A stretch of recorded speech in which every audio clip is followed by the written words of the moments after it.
अच्छा ठीक है, first method group index method हमने कंप्लीट कर लिया था। सेकंड है CBR मेथड, इम्पोर्टेंट है।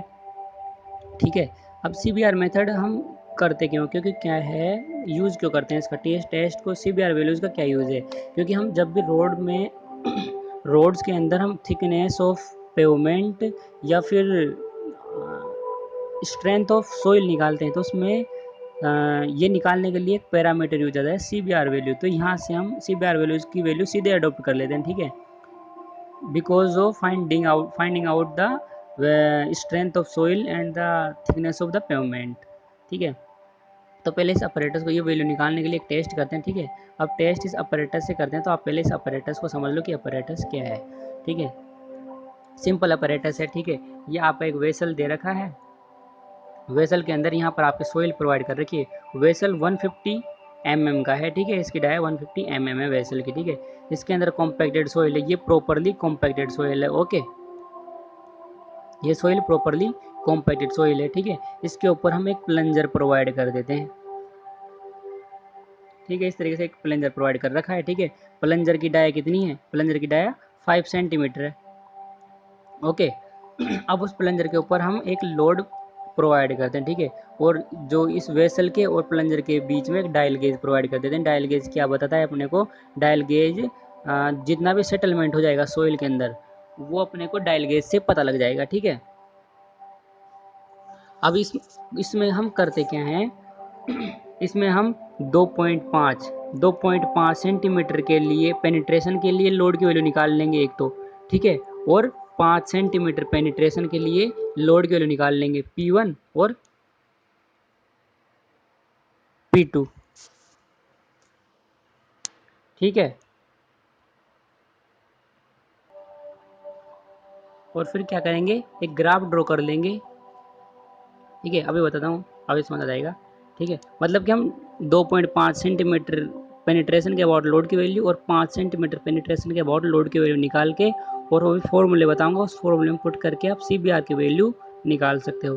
ओके, एक चीज़ है, अगर आपका ग्राफ प्रॉपरली कॉन्वेक्स हो, इसका मतलब कि आपकी जो टेस्ट वैल्यूज़ है वो बिल्कुल सही है, उसमें कोई भी एरर्स नहीं है। अगर इनिशियल कॉनकेविटी या फिर बाद में कोई कॉनकेविटी आ जाए ग्राफ में, इसका मतलब आपके ग्राफ में कुछ एरर्स है, और उसको हम रेक्टिफाई करने के भी कुछ मेथड्स देख लेंगे। ओके,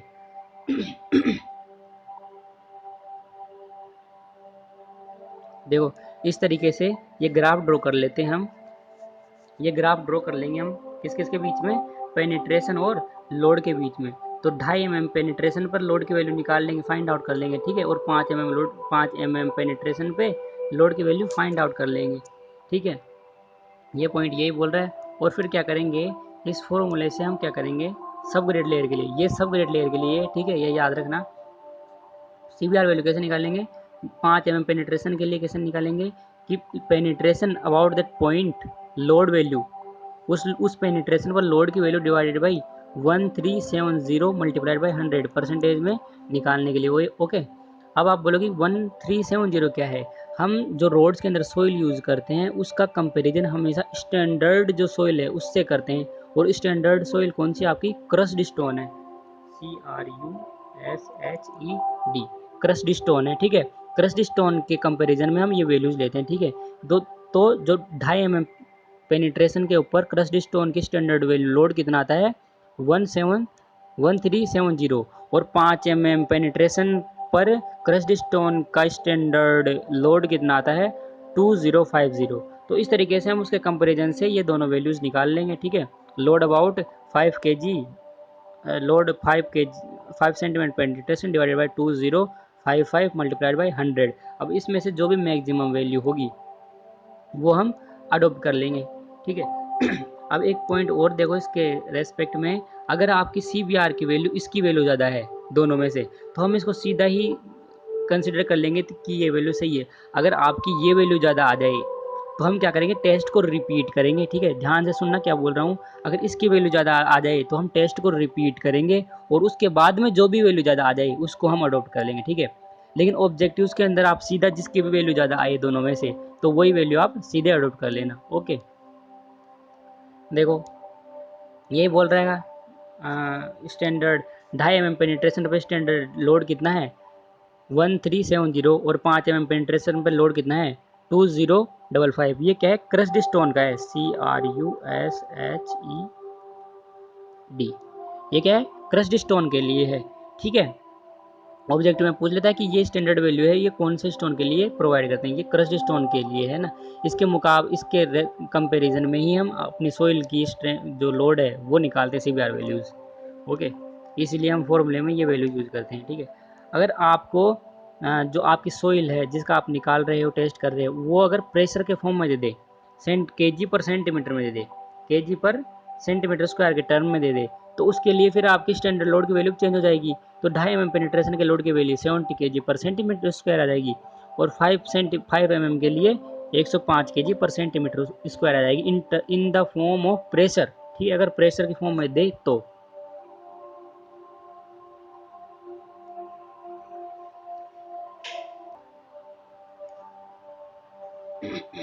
ये नोट मैंने बता दिया आपको, जो भी वैल्यू ज़्यादा आएगी उसको आप अडॉप्ट कर दोगे, ठीक है।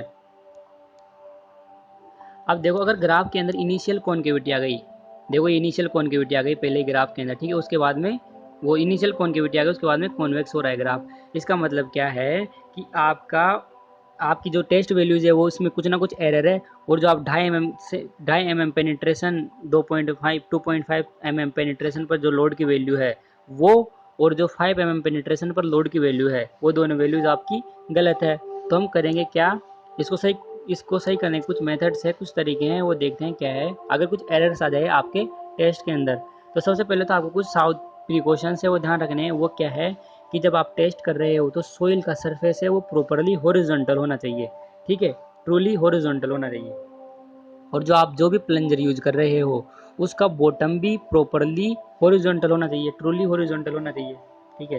और जो भी आप सोइल पर टेस्ट कर रहे हो, जिस भी सोइल पर टेस्ट कर रहे हो, जो जिसके अंदर वेसल के अंदर आप ले रखे हो वो सोइल प्रॉपरली कॉम्पैक्टेड होनी चाहिए, ठीक है। तो ये 3 प्रिकॉशंस है, इनको ध्यान रखना पड़ेगा आपको। अगर फिर भी आपकी वैल्यू में इनिशियल कॉन्केविटी आ रही है तो उसके कुछ स्टेप्स हैं उसको सही करने के, रेक्टिफिकेशन के। वो क्या है, आप क्या करोगे आपका ये ओरिजिनल CBR कर्व है, OSE आपका ओरिजिनल CBR कर्व है, देखो, ठीक है।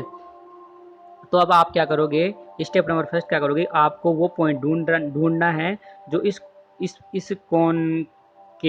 कॉनकेविटी कर्व का लास्ट पॉइंट, ठीक है, लास्ट पॉइंट, और जो ये कॉन्वेक्सिटी कर्व है इसका स्टार्ट पॉइंट, वो पॉइंट हम ढूंढेंगे और उसको पॉइंट नाम दे देंगे S, ठीक है। अब उस स्टीपेस्ट पॉइंट है, अब इस स्टीपेस्ट पॉइंट पर हम एक टेंजेंट ड्रॉ कर लेंगे, ठीक है।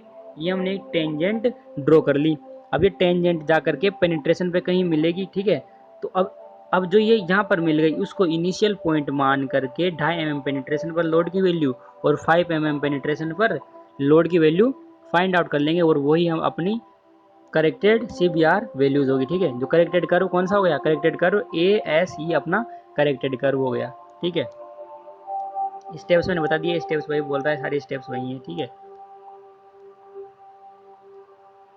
मैं बोल रहा हूँ जो, और आप फिर क्या है इसमें आप वीडियो को पॉज कर करके इसको आप देख भी लेना, ठीक है। जो लिखा हुआ क्या है, जो लिखा हुआ है उसको मैं आपको समझा दे रहा हूँ, ठीक है। लेकिन अच्छे से आप खुद से एक बार पढ़ भी लेना, उससे आपके अच्छे से समझ आ जाएगा, ओके।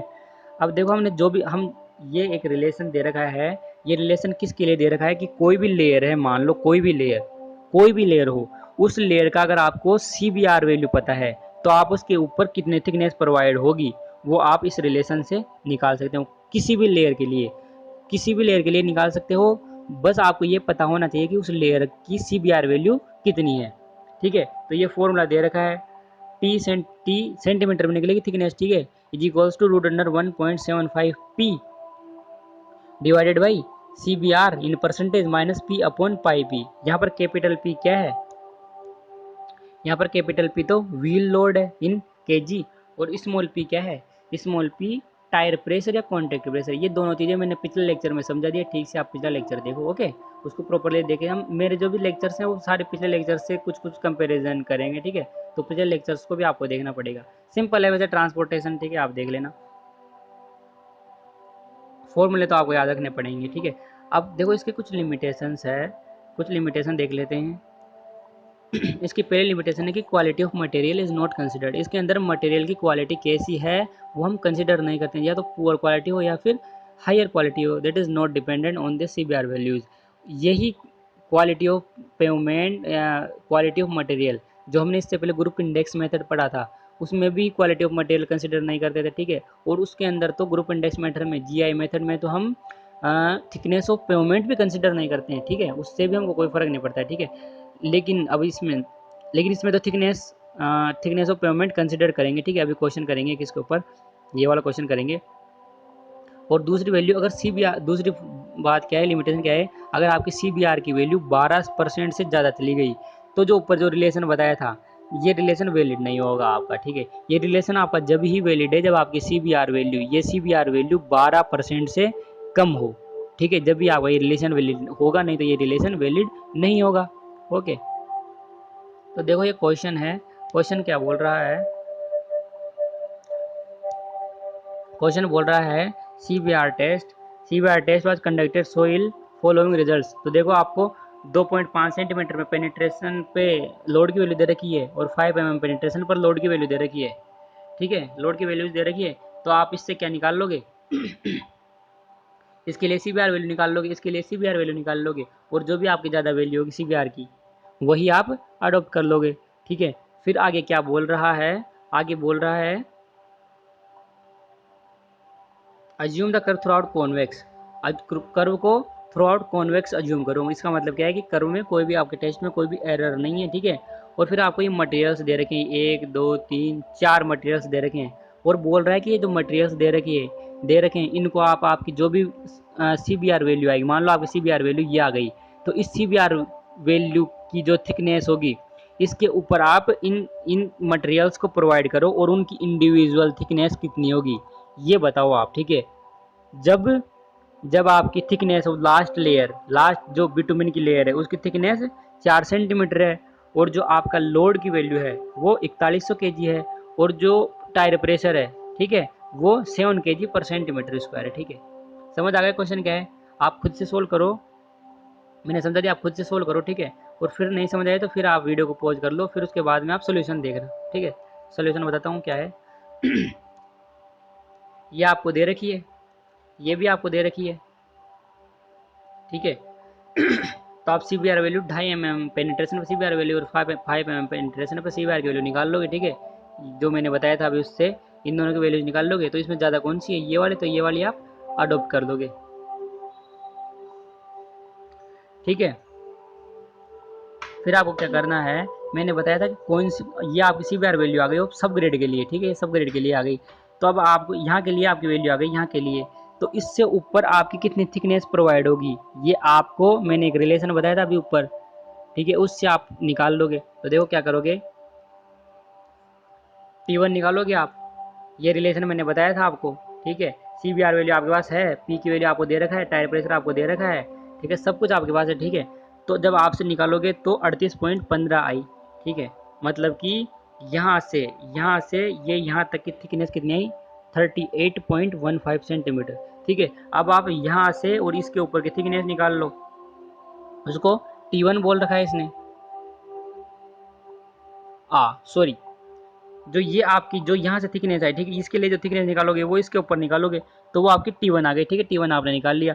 अब इस लेयर के लिए निकालोगे तो इस लेयर के लिए यहाँ से थिकनेस निकालनी है, यहाँ से आएगी, तो यहाँ से आपकी थिकनेस ऊपर की, इस लेयर के लिए यहाँ से थिकनेस आएगी, और यहाँ से आपने क्या मान रखा है, T2, देखो T2 मान रखा है, तो T2 कैसे निकालोगे, बस आपको CBR की वैल्यू 6 लेनी है यहाँ पर, ठीक है।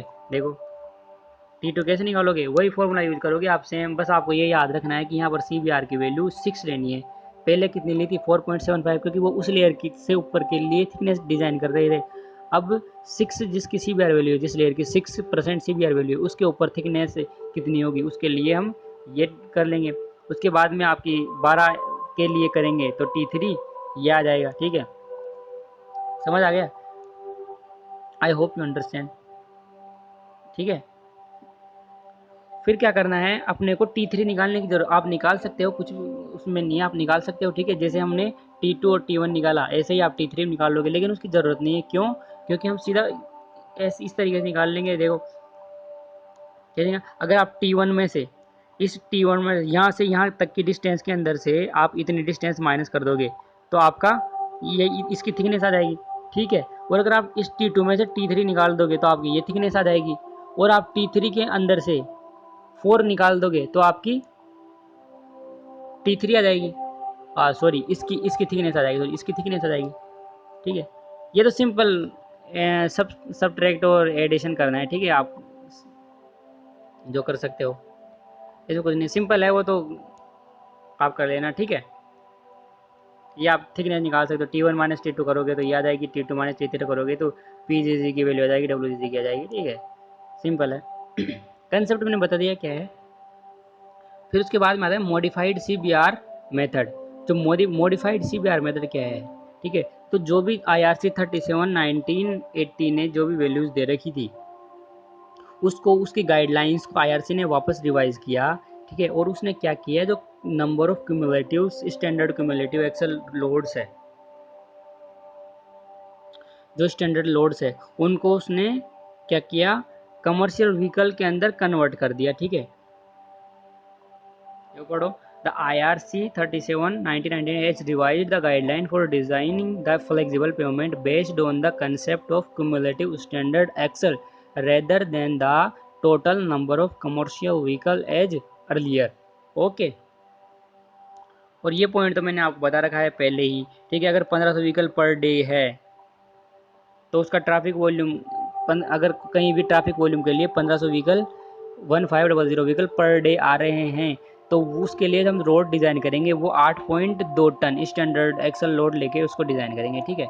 ये मैंने आपको बता रखा है पिछले लेक्चर में 3-4 बार बता दिया, ओके। ये भी आपको याद रखना है, ठीक है, पॉइंट्स। अब देखो, standard number of standard axle load repetitions, इसको हम जो कमर्शियल, जो पिछले वाला कमर्शियल व्हीकल के एक्सल लोड्स थे उनको हम इस फैक्टर में कन्वर्ट कर लेते हैं, ठीक है, सबको, ठीक है, इस फैक्टर में कन्वर्ट करेंगे NS में, मतलब रिपीटेशन ऑफ एक्सल लोड्स, ठीक है, उसमें कन्वर्ट कर लेंगे। उसका फॉर्मूला है 365A ब्रैकेट 1 प्लस R की power n minus 1 divided by R into D into F into LSF। ये वैल्यू आएगी जो मीटर CSA में आएगी, ठीक है। अब इनके एक एक करके वैल्यू इनका देख लेते हैं कि कौन सी वैल्यू क्या होती है, ठीक है। अब देखो CSA क्या होती है कि क्यूमुलेटिव स्टैंडर्ड एक्सल, ये तो यूनिट है एक तरीके से, ठीक है, यूनिट है। और MSA क्या होती है, MSA होती है मिलियन ऑफ स्टैंडर्ड एक्सल। आपको ये याद रखना है कि किसी में भी दे सकता है आपको, इसलिए वैल्यू आपको यूनिट्स याद रखनी पड़ेगी। जो MSA होता है इज टू 10⁻6 CSA होता है, ओके। अब यहाँ पर जो A की वैल्यू है, ये ए क्या है उसको देखते हैं। ए क्या है, number of commercial vehicle per day after completion of construction. अगर कंस्ट्रक्शन कंप्लीट हो जाए उसके बाद में जो कमर्शियल व्हीकल है उनका कितना रिपीटेशंस है, वो ए है, ठीक है। अब आप पूछोगे कि कमर्शियल व्हीकल्स कौन कौन से होते हैं, ठीक है। जिसका भी ग्रोस वेट, जिसका भी नेट वेट 3 टन या 3 टन से ज़्यादा हो, वो सारे व्हीकल्स कमर्शियल व्हीकल्स के अंडर आते हैं, ओके। अब आप ए की वैल्यू निकालोगे कैसे, तो सिंपल है, ए की वैल्यू कैसे निकालोगे आप, ए के लिए फॉर्मूला दे रखा है P ब्रैकेट 1 प्लस R की पावर एक्स क्या है, यहाँ पर एक्स है कंस्ट्रक्शन पीरियड, ठीक है। और एन क्या है, design life of road road कितनी लाइफ के लिए डिज़ाइन करते हैं, वो तो एन है आपका, ठीक है। और एक्स क्या है, कंस्ट्रक्शन पीरियड, मतलब कंस्ट्रक्शन कितने टाइम के लिए चला। पी क्या है आपका प्रेजेंट ट्रैफिक वॉल्यूम है, और आर क्या है, rate of growth of traffic, ठीक है। ये फॉर्मूला पहले भी ज्योमेट्रिक डिज़ाइन में भी हमने पढ़ा था, ओके। तो वही फॉर्मूला है, ठीक है, वो यहाँ पर यूज आ रहा है। अब बात आती है LSF की। LSF क्या है, लोड सेफ्टी फैक्टर, वो आपको क्वेश्चन में देगा। अगर आपको क्वेश्चन में नहीं दे रखा है तो आपको 1 लेनी है। D क्या है, लैंड डिस्ट्रीब्यूशन फैक्टर। F क्या है, व्हीकल डैमेज फैक्टर, ठीक है। तो ये पॉइंट वही बोल रहा है, क्या बोल रहा है कि it is the equivalent number of standard axle per commercial vehicle. It is a factor, ये जो हम जो भी निकालेंगे एफ जो व्हीकल ये damage factor, vehicle damage factor, ये क्या है, it is a factor which convert number of commercial vehicle of different axle loads. जो अलग अलग लोड्स, अलग अलग डिफरेंट लोड्स के जो एक्सेल्स हैं, लोड्स के एक्सेल के व्हीकल्स हैं, सॉरी कमर्शियल व्हीकल, हर एक व्हीकल का कमर्शियल लोड अलग अलग होता है, ठीक है। तो जो अलग अलग एक्सेल लोड्स है कमर्शियल व्हीकल्स के, उनको number of repetition of standard load में कन्वर्ट कर देता है, ठीक है, वो एफ है, ये एफ डैमेज फैक्टर, वो वाला डैमेज फैक्टर है। ओके, अब देखो अगर L1 लोड L1 कोई भी लोड है, एक्सेल लोड है L1 वो N1 टाइम्स रिपीट कर रहा है, ठीक है, रिपीटेशन हो रहा है, और L2 लोड का N2 टाइम्स रिपीटेशन हो रहा है, ठीक है। वो इसी तरीके से चलता जा रहा है, L3 का N3 टाइम्स रिपीटेशन हो रहा है। Then the number of repetition on standard axle in terms of L S मतलब स्टैंडर्ड, एल क्या है, स्टैंडर्ड वैल्यू है, ठीक है, L standard standard load, sorry standard load, हो गए। तो व्हीकल डैमेज फैक्टर कैसे निकालेंगे हम, ठीक है, ये value F vehicle damage factor कैसे निकालेंगे। तो व्हीकल डैमेज फैक्टर निकालने का सिंपल फॉर्मूला है, ये फॉर्मूला है N F is equal to N one times repetition हो रहा है किसका, N1 टाइम्स रिपीटेशन हो रहा है L1 लोड का डिवाइडेड बाई स्टैंडर्ड लोड की पावर 4 प्लस N2, इसी तरीके से N2 bracket L2 upon LS की पावर 4 प्लस अप टू ऐसे ही चलता रहेगा। Okay, standard. या अगर इसको हम फ्रीक्वेंसी के टर्म में देखें तो फ्रीक्वेंसी के टर्म में N1 है जो रिपीटेशन जो फ्रीक्वेंसी के टर्म में पुट कर देंगे F1 L1 अपॉन LS की पावर 4 प्लस F2 LS2 की पावर 4 S की power 4 plus up to so on, ठीक है, इसी तरीके से ये चलता रहेगा, ठीक है। तो इस फॉर्मूले में जो स्टैंडर्ड जो रिपीटेशन के अंदर हम निकालेंगे तो इसके अंदर जो भी वैल्यूज आएगी उसको हमने देख लिया, एल देख लिया, एफ देख लिया, ये तो आपको देगा, लैंड विड्थ देगा आपको, ठीक है। ए आप निकालना जानते हो, आर क्या है, रेट ऑफ ग्रोथ है, ठीक है, एन कंस्ट्रक्शन पीरियड है, कंस्ट्रक्शन पीरियड नहीं है, एन क्या है, डिज़ाइन लाइफ ऑफ रोड है, okay.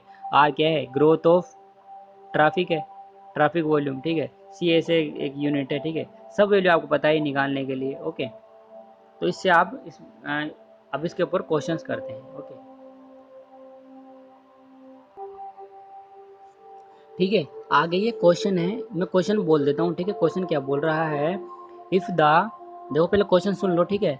If the standard axle load is 80 kilo newton दे रखा है, ठीक है, 80 किलो न्यूटन दे रखा है standard axle load, then find out the equivalent daily number of repetition.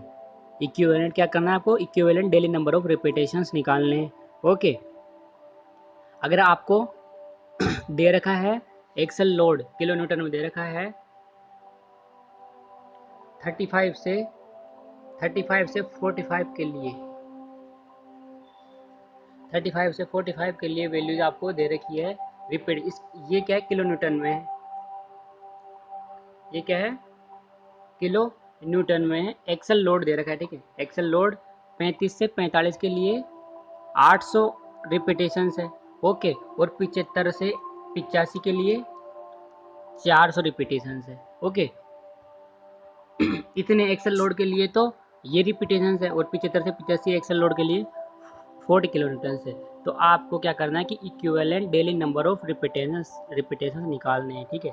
ये फॉर्मूला है जो ये वाला, ये equivalent daily number of repetitions निकालने के भी काम आता है, ओके। देखो क्वेश्चंस करने से क्या है कि फॉर्मूले कहाँ यूज होंगे, कैसे यूज होंगे, इसका पता लग जाता है, ठीक है, कंसेप्ट अच्छे से क्लियर हो जाता है, ओके।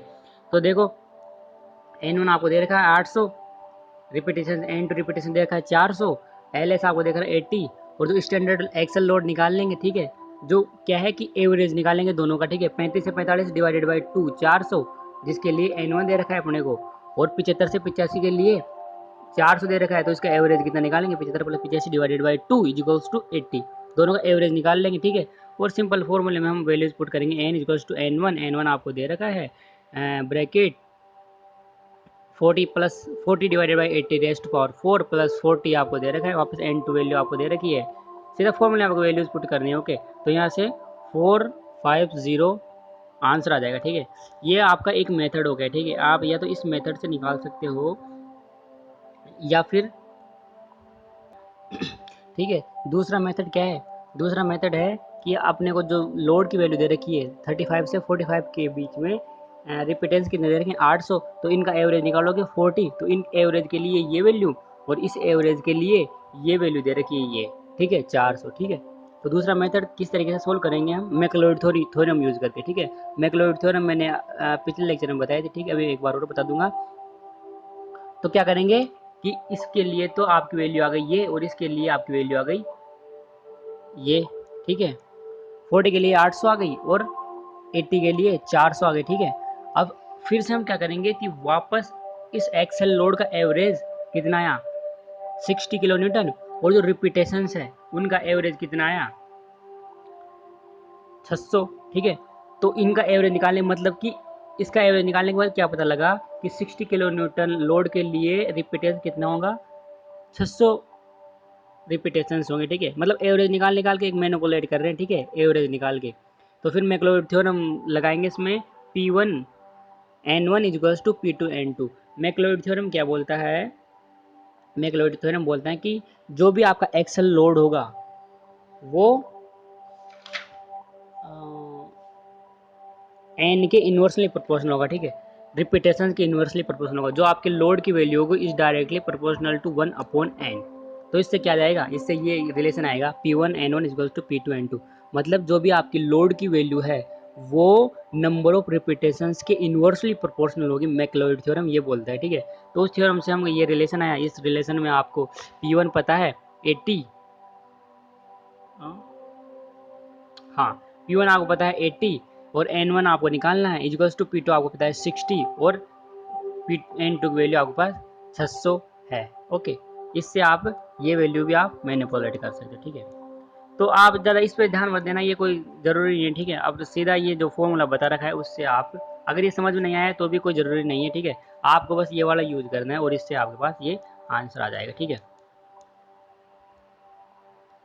अब आप इस लेक्चर को वापस से देखो इस लेक्चर को आप वापस से देखो। ठीक है, और फिर भी कोई दिक्कत है तो आप ये क्वेश्चंस मैंने बता दिए बेटर अंडरस्टैंडिंग के लिए, और फिर इसके ऊपर एक दो और क्वेश्चंस हैं जो अगले लेक्चर में, जब हम कौन सा मेथड पढ़ेंगे,